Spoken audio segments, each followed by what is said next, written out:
Amém, irmãos? Que bom louvar o Senhor. Nosso segundo sermão em Lucas, capítulo 15.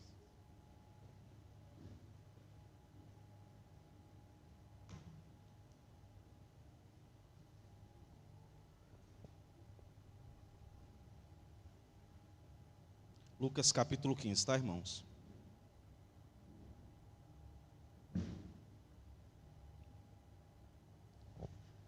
Graças a Deus, nosso irmão Diniz está aí com a gente, meus irmãos. Que bênção. E a semana que vem, se Deus quiser, irmão Levi, com a sua esposa, também estará conosco. Deus é bom, meus irmãos. Deus é bom. Nós cantamos aqui, meu servo, não temas, pois eu te escolhi. Sei que é difícil, mas confia em mim. Às vezes as pessoas dizem assim, pastor, eu confiei em Deus, mas eu perdi o emprego, eu confiei em Deus, mas eu perdi minha mãe, perdi meu pai.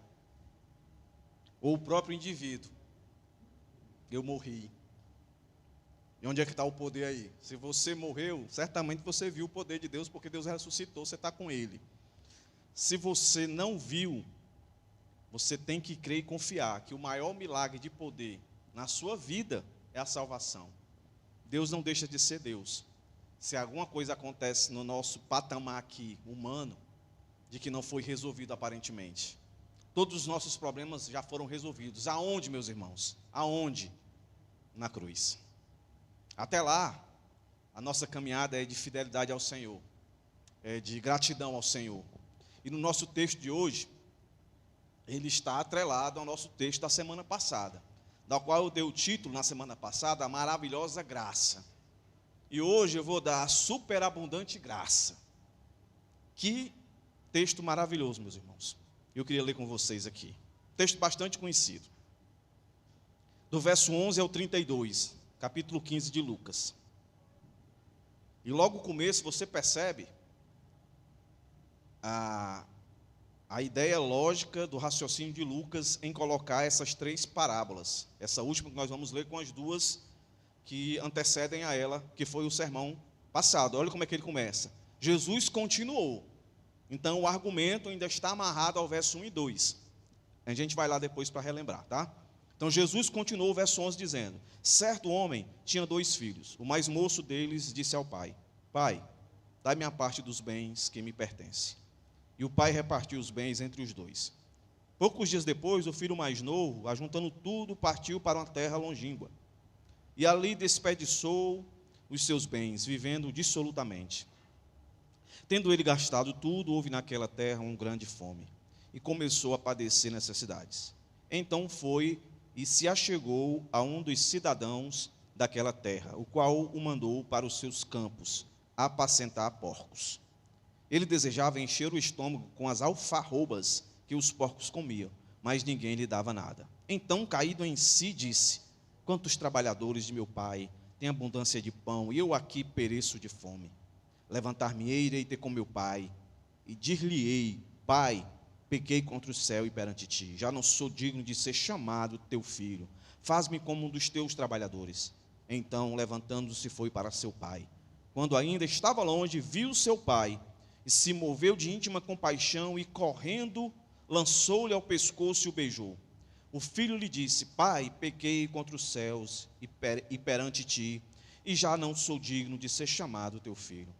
Mas o pai disse aos seus servos: trazei depressa a melhor túnica e vestiu com ela, e ponde-lhes um anel na mão e sandálias nos pés. Trazei o bezerro cevado e matai-o. Comamos e alegremo-nos, pois este meu filho estava morto e reviveu, tinha se perdido e foi achado. E começaram a alegrar-se. O filho mais velho estava no campo. Quando voltou e chegou perto da casa, ouviu a música e as danças. Chamando um dos criados, perguntou-lhe o que era aquilo.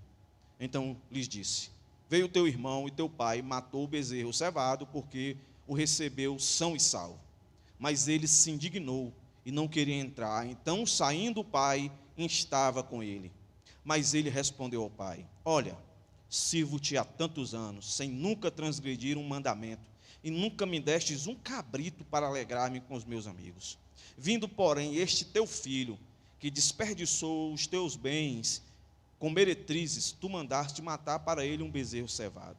Respondeu-lhe o pai: Filho, tu sempre estás comigo, e todas as minhas coisas são tuas. Mas era justo alegrar-nos e folgarmos, porque este teu irmão estava morto e reviveu, estava perdido e foi achado. Vamos orar, meus irmãos. Gracioso Deus, mais uma vez estamos aqui, Senhor. Nos faz entender essa tua abundante graça, Deus, derramada no tempo, na vida dos homens a qual aprove a tua graça alcançar. E dentre tantos muitos homens, nós aqui estamos, Senhor, porque nos reconhecemos alcançado por essa graça tão abundante. Deus, fala aos nossos corações, toca aos nossos corações, confronta, Senhor, a cada um de nós aqui nessa noite. Não nos deixa sair daqui desapercebidos, Senhor, das verdades reais, implicativas para as nossas vidas hoje. Nos faz entender que vir aqui não foi em vão. Certamente tu tem orientações, exortações, chamada ao arrependimento para todos nós que aqui estamos essa noite. Nos faz, Senhor, se aperceber das verdades contidas nesse texto. Nos envolve, Senhor, nessa história que aconteceu no tempo e no espaço e foi registrada, Senhor, para que hoje, aqui e agora, nesse momento, fôssemos confrontados por ela e assim reconhecêssemos as nossas necessidades e responsabilidades para contigo, Senhor. Em nome de Jesus, perdoa os nossos pecados, nossas falhas. Ajuda-nos, Senhor, a entender a tua palavra, porque para quem iremos, se só tu tens, Senhor, as palavras de vida eterna. Sei com cada um aqui nessa noite. Dá-me sabedoria no poder do teu Espírito Santo, para ler a tua palavra, explicar a tua palavra e aplicar a tua palavra, do menor ao maior na idade, Senhor. Em nome de Jesus é que eu te peço e te agradeço. Amém. Amém. Como é que eu vou dividir o texto aqui, tá, irmãos? De forma muito simples. Do verso 12 ao 16, os 3 pecados do filho mais moço. Então vamos conseguir aí ver 3 pecados dele aí, tá? Do verso 17 ao 20, o arrependimento do filho mais moço. Do verso 20, parte B, até o 24, a compaixão do pai em 6 atitudes. Nós vamos ver 6 atitudes que comprovam a compaixão, a superabundante graça do pai para com esse seu filho. E muito importante também, do verso 25 ao 32, o filho mais velho, certo? E pelo menos 5 pecados nós vamos observar. Muito mais pecado no filho que estava com o pai do que com o filho que saiu de perto do pai. Os irmãos lembram que eu fui bem enfático em dizer que todo relato bíblico que mostra Deus na pessoa de Cristo ou na pessoa do Espírito Santo agindo em favor do homem, nunca, a minha perspectiva é essa de muitos teólogos, nunca é porque o homem é importante. Repito, Jesus não morreu na cruz porque nós éramos importantes para ele. Ele morreu na cruz porque ele era obediente ao Pai, e essa obediência era graça, era favor, era misericórdia. Então, todos os textos que eu olho e vejo essa relação, eu nunca vejo qualificação no homem para receber tamanha misericórdia. Por que eu digo isso? Porque normalmente, se você olhar na sua Bíblia aí, né, no cabeçalho da Bíblia vai estar assim, na minha está assim, ó, as parábolas da ovelha, da dracma perdida, que aí vai do verso 1 até o verso 10, e depois a parábola do filho pródigo. Aí, esse cabeçalho, que não é inspirado, né, porque os irmãos aqui sabem que a Bíblia não tem muitos anos, que ela foi colocada capítulo e versículo, né? Até bem antes da reforma não existia isso, capítulo e versículo, era tudo, estava tudo escrito não tinha essa percepção. E com um tempo mais na frente, alguns copistas colocaram, né, esses cabeçalhos. Uns ajudam, mas no caso aqui prejudica. Porque se você olhar, por isso que eu digo que a ênfase não é na ovelha perdida, a ênfase não é na dracma perdida, a ênfase não é no filho perdido, ou melhor dizendo, nos filhos perdidos. A ênfase é sempre, se você olhar, então vamos aqui, olha aí, verso 4 do capítulo 15. Que homem dentre vós, tendo 100 ovelhas, que homem dentre vós? Então a parábola é de quem? É de um homem, de um pastor, que nós vimos que esse pastor é o Cristo, é o nosso Senhor e Salvador Jesus Cristo. Aí quando você chega no verso 8, diz, e qual mulher que tendo 10 dracmas, então a parábola é de quem? Da mulher, não é da dracma perdida, é da mulher. E era uma representação também de Cristo, né? Indo buscar o que se havia perdido, o que estava perdido. E quando você chega no nosso texto de hoje, como é que ele começa? Ele não começa mais fazendo uma pergunta, uma indagação, para que aqueles seus ouvintes se colocassem na posição. Então vamos lá, volta para o verso 4 que diz, que homem dentre vós, então está colocando o seu auditório aí, especificamente, quem? Os escribas e fariseus. Se você olhar o verso 1, chegaram-se a eles todos os cobradores de impostos e pecadores para o ouvir. Verso 2, mas os fariseus e escribas murmuravam, este recebe pecadores e come com eles. Então Jesus propôs esta parábola. Então Jesus está se defendendo, né? Se defendendo de quem? Dos escribas e fariseus. Estão dizendo que Jesus está comendo com pecadores e cobradores de impostos. Os irmãos viram a explicação no sermão passado.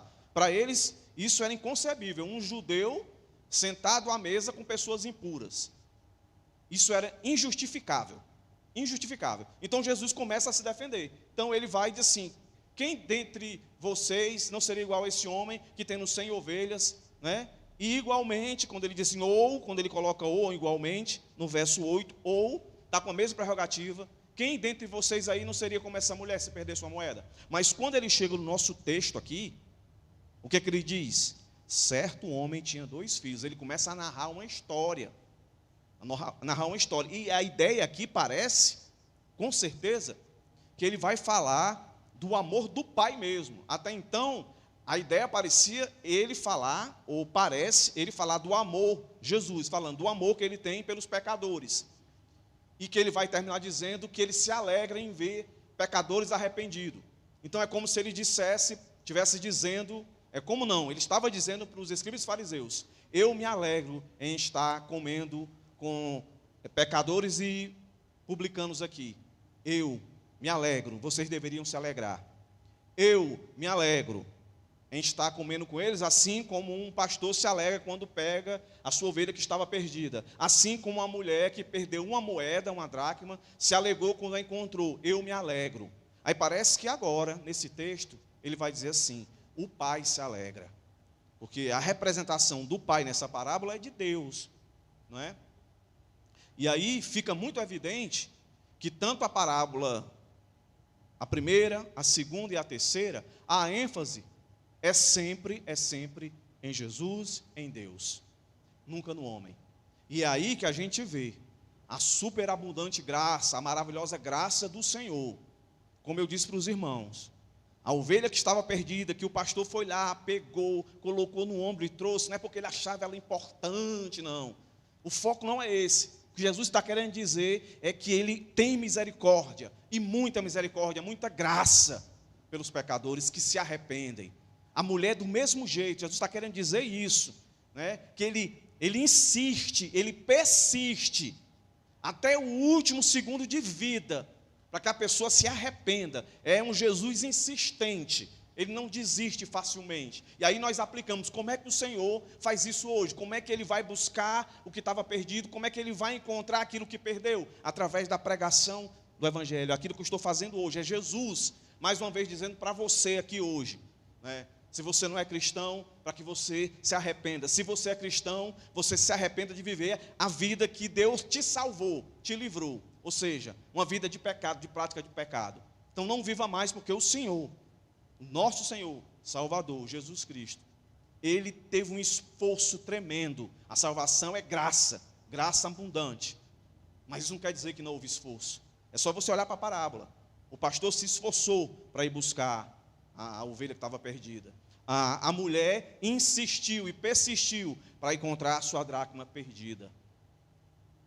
E aí o verso 11 em diante vai mostrar essa grande e abundante graça do Pai em relação aos seus 2 filhos, não só um filho.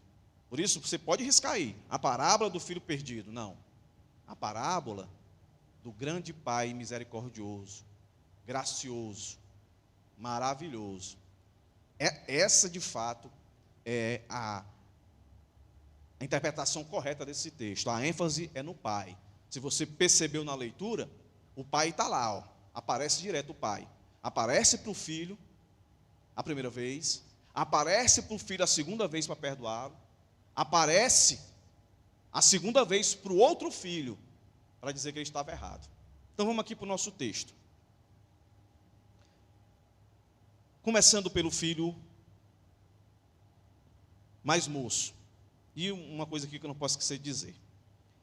Grave isso. As 3 parábolas, ela nos mostra que devemos pensar sempre no próximo. É o que Jesus está dizendo nessas 3 parábolas. Para quem? Para os escribas e fariseus. E para nós também. Os escribas e fariseus não estavam vendo aquelas pessoas ali como próximo. Jesus está dizendo essa parábola para eles, para nós aqui hoje. Olhar para o próximo. Então vamos lá. Para a gente entender essa abundante graça do Senhor, vamos perceber aqui 3 pecados desse jovem rapaz. Vamos lá. Então, iniciando o texto, do verso 12 ao 16. E aí nós vamos expondo, sabe? Vamos lá.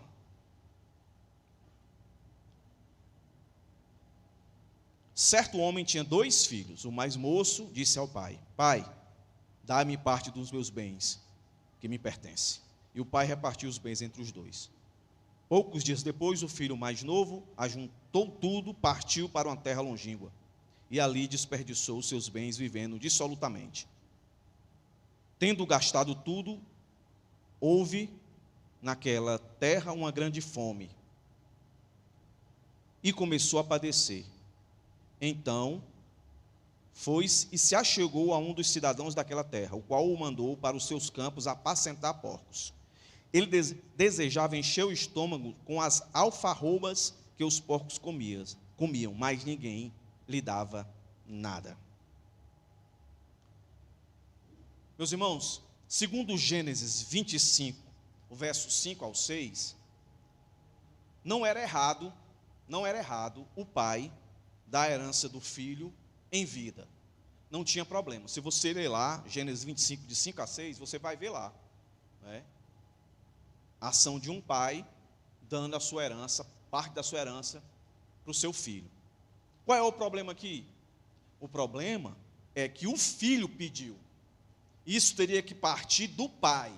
Teria que ser um desejo do pai. Se o texto aqui estivesse dizendo, o filho chegou diante do pai e o pai disse: Meu filho, eu estou vendo você meio tenso, apreensivo, né? Então eu acho que você não está querendo mais ficar por aqui, então eu vou lhe dar logo a sua parte da herança. Mas não é isso que o texto diz. O texto diz que ele chega e pede ao pai que dê a parte dos bens que pertencem a ele. Está aí o texto dizendo: a parte dos bens que me pertence. E o pai assim o faz, dá a parte dele. Por tudo que nós lemos até agora, especificamente desse indivíduo, desse jovem rapaz, a gente consegue perceber logo de primeira. Se você não percebeu, perceba agora o que eu vou dizer. O que tinha no coração desse jovem aqui, nada mais é do que aquilo que muita gente pensa que não tem, mas tem. De que muita gente busca, mas que a Bíblia diz que, cuidado. O que está no coração, o primeiro pecado que eu consigo destacar aqui nesse texto, no coração desse jovem, nada mais é do que a ganância. Ele quer a parte dele. Ele quer o dinheiro. Ele quer os recursos. E nessa ganância dele, vem tantos outros pecados. mas que não são os três que eu vou falar aqui hoje. O primeiro é a ganância, mas eu poderia dizer ganância, egoísmo, né? Ele quer viver a vida dele, ele não quer mais o pai dele, e aí, isso aqui que eu vou dizer vai preparar para o segundo pecado dele. Ele não quer mais o pai dele, dizendo o que ele tem que fazer, e como ele tem que fazer, e quando ele tem que fazer. O que é que ele quer? Ele quer independência, e eu vou chamar aqui de desconciliação. O levou a achar que ele poderia viver sem a orientação do seu pai. Ele não quer nenhuma comunhão com o seu pai. Ele não quer nenhum conselho do seu pai. O que ele quer é viver a vida dele. E isso nada mais é, meus irmãos, do que desejar, alguns comentaristas dizem, desejar que o pai morresse. Eu não quero mais conselho seu, eu não quero mais depender do Senhor. Então alguns dizem que na cabeça dele estava dizendo assim, para mim o Senhor morreu. Então, no coração desse jovem, a ganância o levou a pressupor e achar que o maior valor para a vida dele não era uma pessoa, mas uma coisa, o dinheiro. Ele achava que a vida dele poderia ser vivida na sustentação e na dependência dos bens. Por isso ele chega para o pai e diz, eu quero a minha parte. Eu não quero te ter mais como o meu tutor. Eu não quero mais ouvir conselho, eu não quero mais saber como é que o senhor quer que eu faça. Eu quero ter minha vida independente. Eu não quero ter comunhão contigo. Agora é algo interessante, que o pai fica calado. O pai fica calado. O pai faz exatamente o que ele pediu. Porque pense, meus irmãos, traga isso para os dias de hoje. Quem é pai aqui? Se seu filho pedisse, pai, me dê a minha parte. Eu fico imaginando o Tiago pedindo a minha parte. Não, muito não. Eu quero mais relativo para ele pagar. Eu não ia dizer assim, ficar calado. Eu ia dizer, Tiago, não vai dar certo não, Tiago. Tu pensa que sabe, mas tu não conhece as coisas não. Eu ia dizer isso. Aí é que está a diferença de Deus Pai para nós. O pai fica calado. Ele não questiona, ele fica em silêncio. Ele escuta tudo isso. Ele certamente viu a ganância do filho. Certamente ele viu o filho não querer, mas que ele se intrometesse. Então até aqui, qual era o pecado desse indivíduo? Ganância e descompromisso total, desprezo total ao pai, que eu chamei de desconciliação. Desprezo, não quero andar com você. Desprezo. E esse desprezo vai levá-lo, né, para aquilo que eu chamo de depravação. E essa depravação, ela vai ser demonstrada aqui, foi demonstrada aqui, e é interessante que, quando ele diz assim, eu quero meus bens, e eu não quero que tu se intrometa mais na minha vida, para mim você morreu, não foi suficiente para ele ir para um vizinho ao terreno do pai, ou alguns quarteirões da localidade onde o pai tinha a sua propriedade. Não, o texto diz que ele vai para um lugar longe. Olha aí, ó. Poucos dias depois, o filho mais novo, ajuntando tudo, partiu para uma terra longínqua. Então ele chega para o pai, quero meu dinheiro, quero tudo que é meu. Outra coisa, pai, eu não quero que o senhor se meta mais com nada, deixa comigo que eu resolvo minha vida. E é o seguinte, eu vou, e o que eu estou dizendo é tão certo, que eu vou bem para longe, para não ter perigo do Senhor querer interferir na minha vida. Então está aí, os 3 pecados desse indivíduo: ganância, desconciliação, desprezo, não é? E arrogância de achar que poderia viver aquém da sua família, poderia se sustentar com aquilo que ele colocava como a fundamentação da sua vida. Olha que interessante. Isso gerou consequências na vida desse menino. O que é que ele queria? Ele queria total independência. Ele queria liberdade. Não queria intromissão de ninguém, principalmente do pai na vida dele. E ele vai embora, viver a sua vida. E ele sai achando que tudo vai dar certo, não é? Poucos dias depois, o filho mais novo, ajuntando tudo, partiu para a terra longínqua. E aí o texto diz que ele desperdiçou os seus bens. O texto vai dizer que ele gastou tudo, verso 14. E houve naquela terra uma grande fome, e começou a padecer necessidade. E foi e se achegou a um dono de uma propriedade e pediu um emprego. É interessante que o autor aqui colocou a palavra no meu texto aqui, então ele foi e se achegou. A palavra que está lá no original é a ideia de grudou. É como se ele insistisse por um emprego. É como se o autor tivesse querendo dizer que depois que ele saiu, com toda a sua arrogância, com toda a sua o sentimento de independente, tudo para ele ficou difícil. O dinheiro acabou e não foi fácil achar um emprego. Ele precisou, grudou, ele precisou estar todo o tempo colado com esse homem, a ideia de insistindo, me dá um emprego, me dá um emprego, me dá um emprego, até o homem dá um emprego para ele. E que emprego é esse? Tudo indica aqui, quando Jesus coloca esse pai, é de uma classe média, né, porque dividiu as posses e deu para ele. Tudo indica que ele era um judeu. E aonde é que ele foi trabalhar? Com porcos, com aquilo que era abominado para o judeu. Porco podia tocar, eles podiam até comercializar porcos, mas colocando os gentios para trabalhar para eles. O judeu mesmo, ele não podia com porco. E onde é que está esse cara? Que saiu de um lugar bom e agradável, sustentado pelo pai, guiado pelo pai, orientado pelo pai, guardado, protegido, sustentado pelo pai. E aí ele dá um grito de independência, de arrogância, baseado na avareza, na ganância. E quando ele sai, ele dissipa todo o seu dinheiro, ele gasta tudo dissolutamente. A ideia de que se prostituiu, a palavra dissolutamente, ela vem de porneia, né? Então a ideia de que ele gastou, né, com prostitutas, ele gastou tudo que tinha. E insistiu para ter um emprego, para trabalhar com os porcos. Então pense, esse indivíduo, ele sai da casa do pai, tem tudo, mas ele sai com a mentalidade de que ele vai ter liberdade, que ele vai ter a verdadeira comunhão. Ele quer comunhão aonde? No mundo. Ele não quer em casa com o pai, ele quer comunhão com o mundo.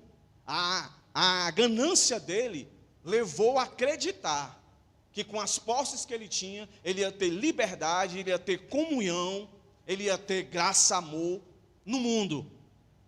E o texto diz que quando ele sai, ele começa a aparentemente viver essa comunhão, viver essa independência. Ninguém vai dizer para ele: está errado, não faça isso. Ele faz o que ele quer, ele é independente agora. Mas a coisa começa a dar errado. E onde é que ele chega? No fundo do poço. Está lá ele cuidando de porco. Segundo alguns comentaristas, o salário dele era tão pouco para cuidar de porco, que não era suficiente para saciar a fome dele. E ele sentia desejo de comer a comida dos porcos. Olha aí, meus irmãos, onde a arrogância desse jovem o levou. E o pai dele está lá, longe dele, do jeito que ele queria. Mas aí vai ter uma reviravolta. A partir do verso 17, nós vamos ver o arrependimento desse moço. Agora, em 5 atitudes. E eu digo para vocês, se você quer se avaliar se de fato você se arrependeu, preste atenção nisso aqui. Se você quer olhar para alguém do seu lado e analisar se de fato essa pessoa se arrependeu dos seus pecados, olhe para isso que eu vou dizer para você. Está aqui, ó. Nós vamos ler o texto, eu vou tirando aqui essas atitudes para os irmãos se aperceberem que está no texto. Então vamos lá. Verso 17 até o verso 20, parte A, nós vamos tirar aí 5 atitudes que comprovam o arrependimento desse moço. Pensa aí, ele afrontou o pai. Ele afrontou o pai com essas suas atitudes aí. A cultura judaica diz que um filho desse jeito aí, meus irmãos, merecia morrer. Merecia morrer. Eu tenho esse texto aqui. Deuteronômio, acho que é 21. Deuteronômio capítulo 21, abre aí. É aí onde eu começo a desenhar e a fortificar a minha tese de que superabundante graça. Esse indivíduo até aqui, o que ele mereceria, se ele não se arrependesse, é isso aqui que vai estar escrito. Que isso aqui é a cultura judaica. É o que está escrito aqui em Deuteronômio capítulo 21, do verso 18 ao 21. Olha aí, ó. Quiser marcar na sua Bíblia aí? Deuteronômio capítulo 21, do verso 18 ao 21. Olha o que aqui diz, ó. Se alguém tiver um filho obstinado, rebelde, que não obedece à voz do pai nem da mãe, e embora o castigo não lhes dê ouvidos, seu pai e sua mãe o tomarão e o levarão aos anciãos da cidade, à sua porta, e lhes dirão: este nosso filho é rebelde, obstinado, não dá ouvidos à nossa voz, e dissoluto e beberrão. Então todos os homens da cidade o apedrejarão até que morra. Assim extirparás o mal do meio de ti. E ao sabê-lo, todo Israel temerá. Percebeu aí? Filho que tinha uma vida dissoluta. É esse cara aqui. Esse indivíduo aqui. Tinha todas as características. O que ele merecia era morrer. Viu aí? O pai levava lá, fazia um corredor. Passa, menino, agora. Chegava no final, quebrado, morto. Mas olha para o texto. Olha como é que se dá o arrependimento desse menino. Olha como é que se dá. Vamos ler o texto primeiro, do verso 15 até o 20, aí nós vamos pegando. Do verso 17. Então, caindo em si, disse: quantos trabalhadores do meu pai têm abundância de pão, e eu aqui pereço de fome?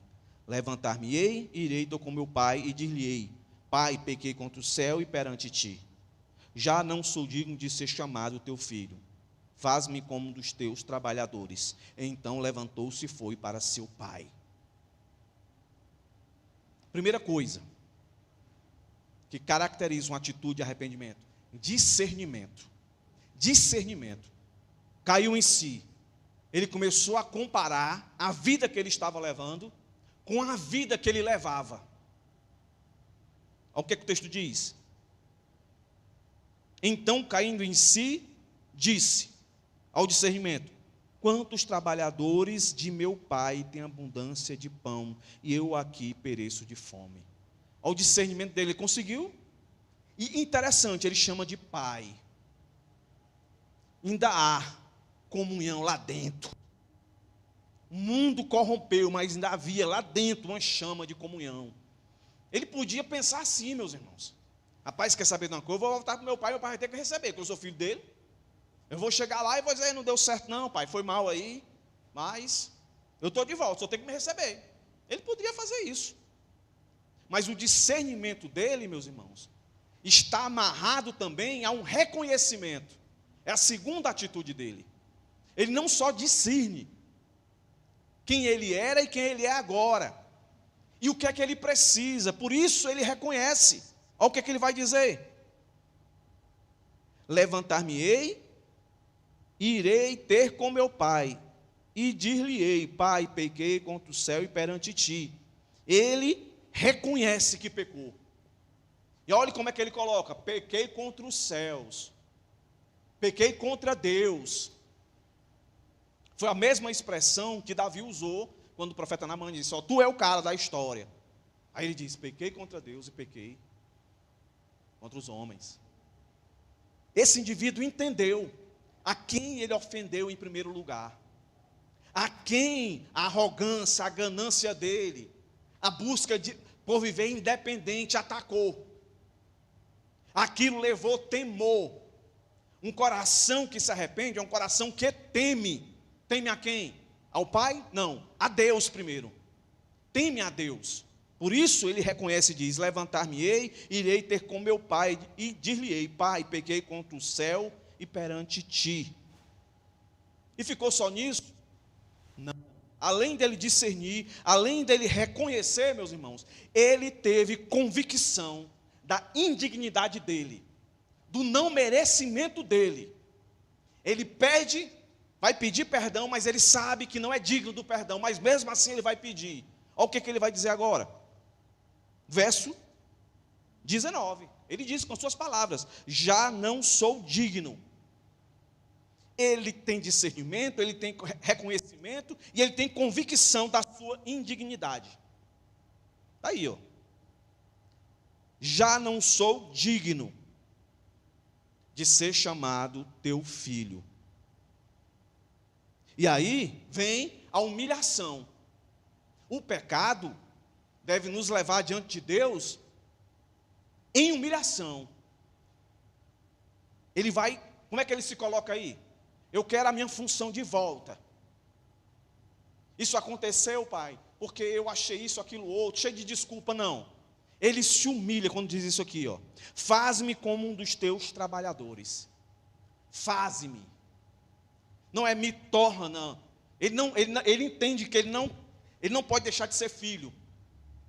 Mas ele entende que ele é indigno de ter as mesmas honras de um filho, pelo pecado que ele cometeu, pela afronta que ele fez a Deus e ao Pai. Aí ele diz, mostra a sua humilhação.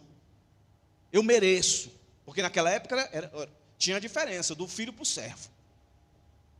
Então, que todos vejam que eu sou teu filho, mas eu vou estar no grupo dos servos. Eu mereço isso. É isso que ele planeja. Por isso eu digo, discernimento, reconhecimento, convicção de humilhação. E o último ponto, que para mim refaz ou faz a ideia de quem de fato se arrepende, é a ação. No verso 18 ele diz: levantar-me-ei. Ele está pensando, eu vou. No verso 20 ele vai. Olha aí o que o verso 20 diz, ó. Então, levantando-se, foi para seu pai. Ele vai. Então, quais são as 5 atitudes de arrependimento na vida desse homem, desse jovem garoto? Discernimento, reconhecimento, convicção da indignidade, humilhação e ação. Aí eu digo, essas são as marcas de um verdadeiro arrependimento. Uma visão clara da pecaminosidade produz a convicção da indignidade. Não tem outro caminho a fazer a não ser se humilhar. Essa é uma excelente imagem da atitude correta de um pecador que está buscando a salvação. Ele vai até o Pai. Em outras palavras, o que é arrependimento? Como é que ele vem? Pecado, castigo, aí todas essas atitudes que eu falei, arrependimento, conversão, justificação. Esses são os passos. E quem que faz isso? Aqui no texto é o pai. É o pai que vai justificar o filho. É o pai que vai perdoar o filho. É o pai que vai salvar o filho desse mundo, da qual ele achava que ele ia ter comunhão, da qual ele achava que ia ser independente, da qual ele achava que ia ter todo o prazer do mundo, enquanto na verdade não conseguiu. É exatamente isso que o pecado faz com as pessoas. Engana. Acha que ela pode ser feliz, que ela pode ser independente, que ela pode ser o que ela quiser. Não. Não. Esse filho aqui entendeu que não. Por isso, os seus passos de discernimento, reconhecimento, convicção, humilhação e ação o levou a receber do Pai aquilo que eu chamo de superabundante graça. Ele nem imaginava que isso aconteceria com ele. Na cabeça dele, se o pai dele fizesse aquilo que ele pensou, se eu chegar lá, meu pai me colocar como servo, eu já me dou por satisfeito. Mas quando ele chega lá, a compaixão do pai deve ter o constrangido, e deve constranger a cada um de nós. Aqui é a ação de Deus, para com um perdido que creu e se arrependeu. Olhe que impressionante, meus irmãos. Não sei se você já parou para pensar nisso aqui. A compaixão do pai, em 6 atitudes. Vamos aqui, verso 20 em diante. Preste atenção, já aparece a primeira aqui, ó. Primeira atitude de graça abundante do pai. Olha aí, ó. Viu seu pai e se moveu de íntima compaixão e correndo lançou-lhe ao pescoço e beijou. O filho disse ao pai: Pai, pequei contra o céu e perante ti já não sou digno de ser chamado teu filho. Mas o pai disse aos seus servos: Trazei depressa a melhor túnica, veste, põe nele um anel, bota a sandália nele, traz um bezerro cevado, mata, vamos festejar, vamos celebrar, porque este meu filho estava morto e reviveu, estava perdido e foi achado. E começaram a alegrar-se. Olha aí. Então, quais são as atitudes do pai? Primeira, viu. A ideia aqui é de que desde o dia que o filho saiu da presença do pai, com toda aquela arrogância: pai, eu não quero mais comunhão contigo, eu vou bem para longe, para tu não se meter na minha vida. Eu sei o que eu posso viver e como eu devo viver, e eu vou buscar prazer, comunhão no mundo. O pai ficou calado. Mas desde o dia que ele saiu, a palavra que está aí por trás dessa ideia de viu, é como se o pai ficasse toda hora olhando para o horizonte, com a certeza e a convicção de que mais cedo ou mais tarde o filho dele ia voltar. Então, um filho pode ter querido do pai desprezo, dar ao pai desprezo, não ter comunhão com ele, mas o pai nunca desistiu do filho, ficava olhando. Pensa, foi assim que Deus agiu comigo, com você, é assim que Deus está agindo hoje, quando a sua palavra é pregada. Ele está olhando para aqueles que são seus, e está esperando. Lembra que eu disse? As 2 primeiras parábolas dá a ideia de soberania de Deus. Ele vai buscar, ele que vai encontrar. Mas a última parábola dá a ideia da responsabilidade do homem. Ele tem que querer, ele tem que vir, ele tem que dar o passo de ação, como esse jovem deu. E quando ele dá esse passo de ação, ele vai encontrar o pai dele já olhando para ele. Então a primeira atitude viu. A segunda é impressionante, meus irmãos. Impressionante, o texto vai dizer, ó, moveu-se de íntima compaixão e correu. O pai correu. Não foi para buscar e para encontrar. O filho está vindo. E aqui também não é um texto para basear uma doutrina de que você faz a metade do caminho, o Senhor faz a metade do caminho para a salvação acontecer. Nada disso. A salvação é completa do Senhor, é Ele que dá e pronto. As 2 parábolas anteriores mostram isso. É o Senhor que busca, é o Senhor que acha, e ponto final. Mas o homem tem responsabilidade, ele tem que querer. Então o texto aqui não está ensinando isso, que você tem que ir até o meu caminho, que Deus vai te pegar na outra metade do caminho. Não é isso não. A ênfase aqui o que é? Na grande misericórdia. Um Deus que está esperando pacientemente, olhando para você vir. Quando Ele vê você vindo, Ele vai até você. Ele corre. Aí lembra do texto que a gente leu lá em Deuteronômio? O que é que esse filho merecia? Morrer. Certamente, a vida dissoluta dele, provavelmente, chegou aos ouvidos da comunidade. Olha, o filho do fulano de tal pediu a herança ao pai. Isso aí era uma coisa que não se fazia. O pai, se quisesse dar, como eu expliquei, o pai daria, mas o filho pediu. Vocês estão sabendo, ele está voltando. Ele está voltando. Alguns comentaristas dizem que talvez as pessoas já ficaram por ali, na tocaia, quando ele viesse, pegar ele e levar, junto com os pais, para matá-lo. Aí o pai, sabendo disso, ele corre. Alguns comentaristas exageram, né? Então ele corre para que as pedras, quando comecem a jogar, peguem nele. Aí vai para o outro lado. Eu não vou dizer que é isso que acontece no texto. Eu vou dizer que era a graça de Deus mesmo, do pai ali, representando Deus em dizer: eu tenho prazer em salvar um pecador arrependido. Eu tenho prazer de salvar. Então ele não só viu, ele não só correu. O texto continua e diz o quê? Que ele abraçou. Ele abraçou. Lançou-lhe ao pescoço. Abraçou. Agora para um instante e pensa. De onde é que esse cara está vindo? Hein, meus irmãos? Qual era o serviço dele? Trabalhar com um porco. Ele devia estar muito fedido. E aí eu não estou alegorizando. O pecado abomina a Deus. O pecado fede. Por isso que alguns textos na Bíblia vai falar das vestimentas de justificação. Tirar as vestes sujas e vestir as vestes novas. O Senhor Deus vai lá e abraça na ilustração desse pai. Esse pai vai lá, como Deus faz com todo pecador arrependido. O Senhor vai lá e o abraça. Mesmo tendo sido desprezado, mesmo tendo sido deixado de fora da vida daquele jovem, o pai não só viu, não só correu, não só o abraçou, mas o beijou. A quarta atitude. A quinta atitude, vestiu, colocou anel e sandália. O vestiu a gente pode entender as vestes novas para você ficar na sua posição que você sempre teve.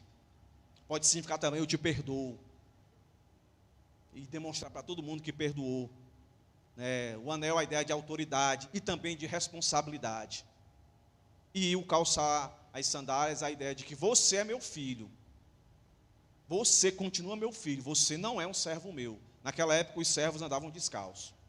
Então parece que essa atitude aí de vestir, colocar a sandália e o anel, dizia essas coisas. E o último passo aí, da atitude do Senhor, era celebrou, fez festa. Assim amarrando no que aconteceu com todas as parábolas. Não foi assim quando a ovelha perdida fez festa com os vizinhos. Não foi assim com a dracma perdida, a mulher fez festa com as vizinhas, suas amigas. Agora, o pai, quando recebe o filho, mostra a sua grande graça e misericórdia para aquele filho obstinado até então, aquele filho insisto, que não queria a sua companhia, não tinha prazer em estar na companhia dele, não queria conselhos dele. E ele volta e o pai faz tudo isso, meus irmãos. O pai aqui é Deus. Viu, correu, abraçou, beijou, vestiu, colocou anel, sandália, celebrou, fez festa. Isso é Jesus dizendo para os fariseus o que Deus faz com um pecador que se arrepende. Fez comigo, fez com você, meu querido, minha querida. O Senhor, quando nós olhamos para Ele e reconhecemos Ele como nosso Senhor e Salvador, Ele nos abraçou, Ele nos vestiu, Ele nos beijou, Ele fez festa. Só em você saber disso, meus irmãos, vocês, todos que estão aqui, não tem mais motivo de dizer assim, eu não tenho motivo para servir a Deus, tudo na minha vida dá errado. Olha o que Deus fez por você, se você tem convicção de salvação. Se Deus te salvou, tudo isso aqui teve implicação para você também. O Senhor lhe viu, correu, abraçou, beijou, vestiu, colocou anel, sandália, celebrou e fez festa com você. O que você quer mais? Por que você vive essa vida? Por que você insiste em viver uma vida que não vai dar certo? Por que você quer namorar com o mundo? Por que você quer ter comunhão com o mundo? Por que você detesta a igreja? Por que você não quer a igreja? Por que você não quer comunhão com aqueles que o Senhor quer que você tenha? Por que você não quer ouvir conselho? É a maior desgraça na vida do homem. É viver contra a vontade de Deus. Não tem jeito. Não tem jeito. Um dia a pessoa vai ter que assumir, reconhecer seu pecado, mas não vai dar mais certo. Ainda dá hoje. Hoje, enquanto tem vida, dá, mas depois de morrer, não tem como. A superabundante graça do Senhor, ela está até enquanto o indivíduo tem vida. O mundo é maravilhoso, porque foi Deus que criou, tem muitas coisas que nos dá prazer no mundo. Desde que seja junto com o Pai, através do Pai, nunca além do Pai, nunca distante do Pai. Nunca, meus irmãos, nunca. Nunca. Se terminasse aqui a história, beleza, mas não terminou aqui. O texto vai falar agora do filho mais velho. Na minha percepção, meus irmãos,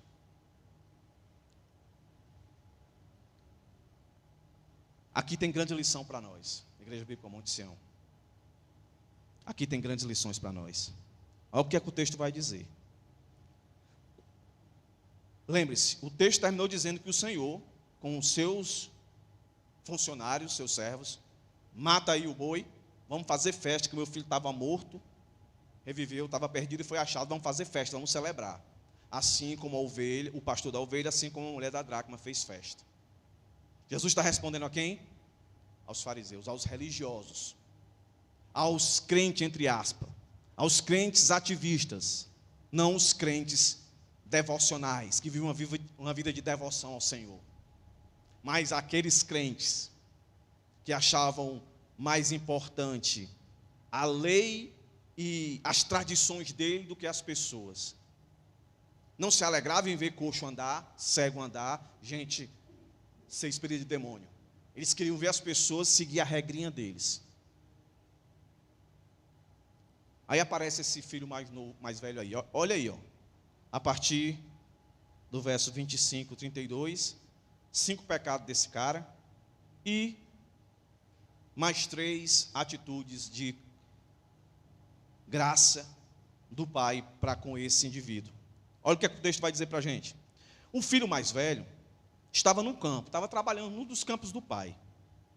Aí ele volta, vou parafraseando aqui, aí ele volta, e quando ele vai chegando pertinho do sítio, da fazenda, aí ele ouve música e dança. Está lá tocando, ó, música e dança, e o que é isso? Música e dança? Aí ele chega, verso 26, chama lá os criados, os servos, o que é isso aí? O que está acontecendo aí? Eu saí daqui não estava isso não, que alegria doida essa daí? Que festa é essa daí? Aí o criado vai responder. Foi o teu irmão, rapaz. Teu irmão voltou.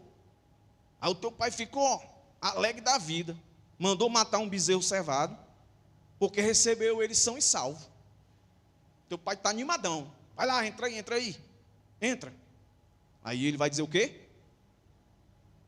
Mas ele se indignou. Pensa aí. Ficou irado, irmãos. A palavra indignou-se aí, ficou irado. Ficou irado, não ficou feliz.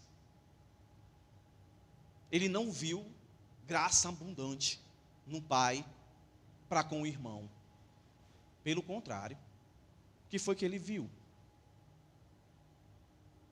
Para a gente entender o que ele viu, eu vou logo dizer para vocês as 5 atitudes desse cara, os 5 pecados dele, ó. Indignação, ira, a Bíblia diz irai, mas não pequeis. Esse aqui irou e pecou. Por quê? Porque ele estava cheio de ressentimento, mágoa, segundo pecado dele. Terceiro, inveja. Quarto, desprezo. Quinto, ingratidão. Se você perceber, e tem muito mais, aqui é porque eu segurei só esses. Mas se você ler o texto e for lendo só essa parte aqui, você vai identificar muito mais pecado nesse indivíduo aqui. Certo? Ira, ressentimento, mágoa, inveja, desprezo e ingratidão. Onde é que está isso, pastor? Vamos aqui, devagarzinho. Olha aí. Está aqui, né? Indignou-se, ira, não queria entrar. Aí já aparece uma atitude do pai, ó. O pai sai ao encontro dele. Assim, não sai correndo, não vai beijar, não vai abraçar ele como fez com o outro, mas sai ao encontro dele. E o texto vai dizer que sai e começa a insistir com ele, insistia. Meu filho, entre. Seu irmão voltou, seu irmão está aí. Mas ele responde como? Olha aí, ó. Aí começa a aparecer o ressentimento. Daqui para frente, perceba, aparecer ressentimento, mágoa, inveja, desprezo e ingratidão. Olha aí, ó. Aí ele vai e responde o pai dele assim, ó. Olha, ele não diz pai. Ele diz assim, pai, lembra da oração do arrependido? Vou voltar a meu pai. Vou dizer, pai, pequei contra os céus, pequei perante ti. Pai, me coloca como um servo. Não sou digno de ser teu filho. Pai. Esse aqui, que estava dentro de casa, não saiu. Estava trabalhando, mas no contexto geral ele estava com o pai. Não abandonou o pai. Aí como é que ele chega indignado, irado? Aí ele demonstra todo o ressentimento que ele tem com o pai. Ou seja, enquanto eu aqui estou mostrando para os irmãos o quão gracioso e abundante foi esse pai, esse indivíduo não vê nada disso. O coração dele ressentido e magoado, o que ele vê é injustiça, e não justiça da parte do pai. Olha o que ele começa a dizer assim, ó. Isso mostra o ressentimento, a mágoa dele, ó. E a inveja dele também. Ele diz assim, ó. Olha, sirvo-te há tantos anos, sem nunca transgredir o teu mandamento. O que é que está dizendo para o pai? Pai, é injustiça isso aí. Porque ele quebrou. Ele infringiu nos mandamentos. Eu não. Aí o que foi que tu fez? Ele continuou.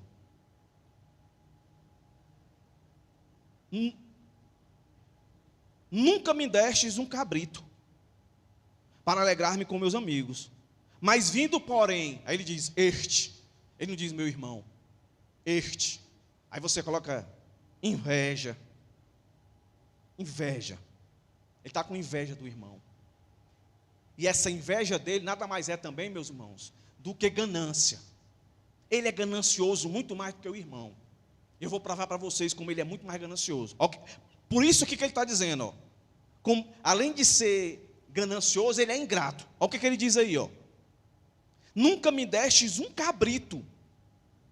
Nunca me deste um cabrito. Olha para o verso 2. Ou verso 12. Olha o que está escrito no final do verso 12. E o pai repartiu os bens entre os dois. Quando o primeiro filho pediu a parte dele, o pai dele deu a parte dele e deu a parte desse aqui também. O pai não passou na cara. Fosse qualquer outro pai, dizia, tem vergonha, seu ingrato. Como é que tu disse que eu não te dou nenhum cabrito se eu te der a metade dos meus bens junto com teu irmão? Te dei a metade. Ficou tudo contigo. E ele, como sendo primogênito, ele ainda tinha, a parte dele era maior. Lá, em Êxodo 21, antes daquela parte que nós lemos, vai falar sobre isso. O filho primogênito, ele tinha, era dobrado a parte da herança para ele, recebia mais.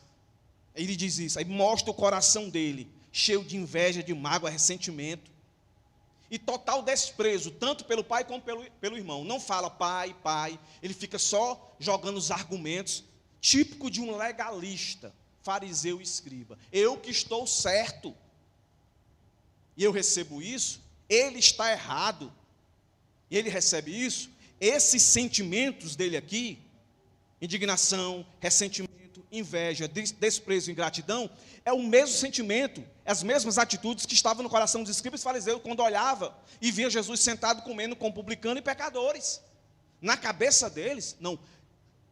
Nós que somos dignos de comer contigo, eles não. Nós que merecemos graça, favor, bênção, eles não, eles merecem juízo, eles merecem castigo. É exatamente isso que o filho está querendo do pai aqui. Tu não me dá um cabrito, tu não faz festa para mim, não deixa eu fazer festa com meus amigos, aí tu dá festa para ele. Aí dentro da argumentação dele, como faz sentido? Ele pediu a parte dele, que é ilegal, quebrou a lei. O senhor deu, o senhor foi omisso, o senhor ficou calado, o senhor deu. Aí ele foi e gastou. Ele vai dizer, ó, vindo porém este teu filho, que desperdiçou os teus bens com meretrizes, tu mandaste matar para ele um bezerro cevado.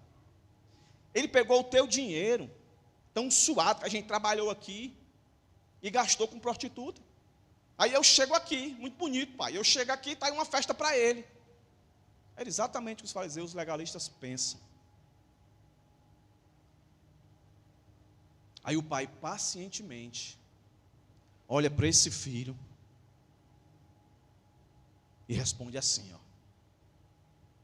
Caba safado, não. Responde assim, ó, filho, traz ele de novo, ó. Filho, além de sair para falar com ele, uma atitude de graça, de favor para ele. Agora ele chama de filho, depois de ouvir tudo isso que ele ouviu. Não sei se os irmãos perceberam, o filho está chamando o pai de um pai injusto, um pai que não é correto, um pai que não cumpre a lei. Na percepção dele, a lei era matar, entregar para a galera, levar lá para os anciãos e matar. Pelo contrário, o pai foi festa. Aí o pai olha para ele e diz, filho, tu sempre estás comigo.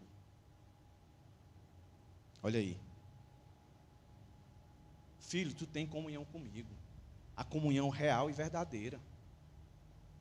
Em outras palavras, teu irmão não tinha isso, ele perdeu. E se ele tivesse ficado lá, ele tinha se acabado. Aí ele vai diz mais, ó. Por isso que eu chamo ele de ingrato. Porque o pai diz isso aqui, ó. e todas as minhas coisas são tuas. Ele já tinha dado a metade que eu digo dobrada para ele, como herança, e aquilo que ainda estava com ele, com o pai, quando morresse ia passar para ele. É tudo teu. É tudo teu.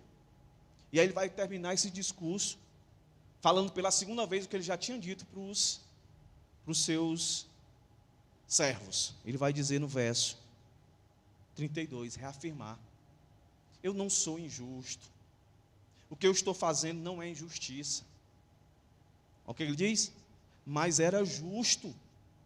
Não era injusto, mas era justo alegrarmos e folgarmos, porque o teu irmão, não é este não, o teu irmão, ele vai dizer, estava morto, reviveu, estava perdido e foi achado.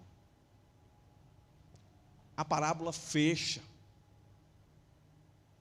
junto com todas as outras, se alegrar com o pecador perdido, um pecador perdido, arrependido, se alegrar com ele. Se Deus não faz acepção, por que nós vamos fazer? E olha que interessante, como é que eu concluo aqui. Eu vou tentar ser literal aqui. Começando pelo filho mais moço. O filho mais moço queria liberdade, mas encontrou a escravidão. Queria independência, mas encontrou depender do trabalho com os porcos, humilhação. Queria comunhão com o mundo, encontrou desprezo. O texto diz que todo mundo abandonou ele. Ele ficou só. Então, tudo aquilo que ele tinha com o pai, ele abriu mão para ter com o mundo, e o mundo, não deu nada disso para ele. Aí eu coloquei assim: desprezo, humilhação, escravidão. São as marcas do aprisionamento do pecado. E é o mundo isso, é o mundo que aplica isso. E só tem um jeito de romper com isso. É se arrependendo, é fazendo como esse jovem moço fez. Caindo em si, tendo discernimento, reconhecimento. O que mais? Convicção de indignidade, humilhação e ação. De outra maneira, não teremos a superabundante graça sobre nós. O filho mais velho, presta atenção essa, que às vezes pode ser a sua vida. O Senhor lhe salvou, e de repente você vive como se não fosse. Olha aí, o filho mais velho tinha liberdade, mas vivia como escravo. Quando ele dizia assim, eu fiz tudo, ele exaltou muito a obra dele. É como se ele se visse como servo. Ele tinha liberdade, porque tudo era dele, para ele pegar um cordeiro, o que ele quisesse para fazer festa, ele não fazia. A ideia é de que ele vivia como um servo. Tendo liberdade para com o pai, comunhão com o pai, é como se ele não tivesse. Tinha de quem depender, mas vivia de forma independente. Não pedia nada do pai. Tinha comunhão, mas desprezava. Não usufruía. Tinha tudo, mas vivia como se não tivesse nada. Tudo isso o tornava infeliz, sem perdão, sem contentamento, sem amor e ingrato. Ele era nada mais nada menos que um legalista, materialista e egoísta. Agora o pai. A graça do pai, para o primeiro, superabundou. Para o segundo, foi muito paciente. Disse para ele. Tem uma canção que diz: perdido na casa do pai. Aqui parece. Às vezes o indivíduo está dentro da igreja, tem todas as benesses, oferecer todos os meios da graça, e ele abre mão. Ele não tem prazer. Porque aqui não é forçar o texto, é comunhão. Está falando de comunhão. O filho perdeu a comunhão com o pai, mas foi restituído. Um filho vivia perto do pai, tinha comunhão ali à sua disposição. E a comunhão que gera consolo, que gera conforto, que gera sustento, que gera dependência, cuidado. E quando nós olhamos para a nossa vida cristã hoje, o cuidado de Deus, ele perpassa pela igreja que ele criou. Quando nós estamos juntos, louvando ao Senhor, usufruindo dos meios da graça, de ler a palavra, de cantar a palavra, de ouvir a palavra, de participar desse cerimonial que nós vamos participar, isso aqui é dizer que eu quero, eu sinto prazer em ter comunhão com o Senhor. Isso é dizer, eu quero, sempre quero estar na dependência do Senhor. Eu quero pensar o que tu pensas, Senhor. Eu quero caminhar por onde tu diz que eu tenho que caminhar. E quando eu abro mão de tudo isso, sendo cristão, eu estou vivendo como esse filho mais velho. As bênçãos estão diante de mim e eu estou renegando. Aí de repente pode ser que eu não fui salvo. Pode ser que eu estou vivendo uma vida de religiosidade. O texto não tem um final para dizer o que aconteceu com esse filho, se ele voltou, se ele entrou depois de ouvir isso aqui, que o pai disse para ele, mas é justo alegarmos, folgarmos, porque este teu irmão estava morto e reviveu, estava perdido e foi achado. O texto para aqui. Então eu li um comentarista que ele disse, talvez parou aí para que nós venhamos a refletir. Será que eu estou dentro da casa e fora ao mesmo tempo?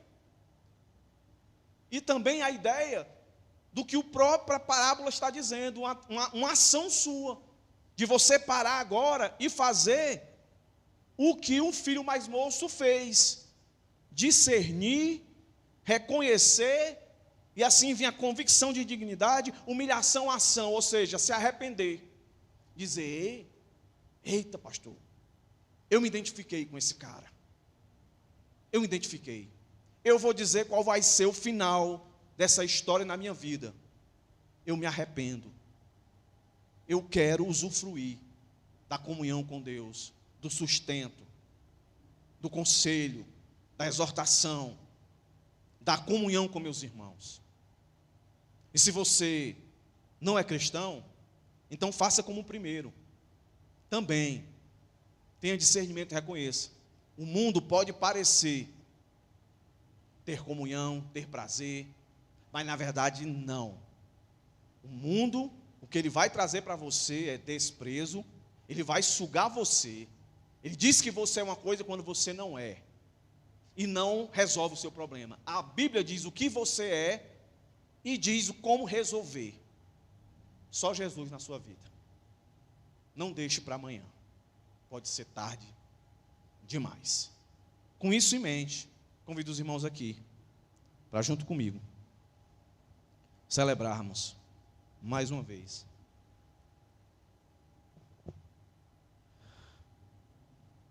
Vamos ficar de pé, meus irmãos.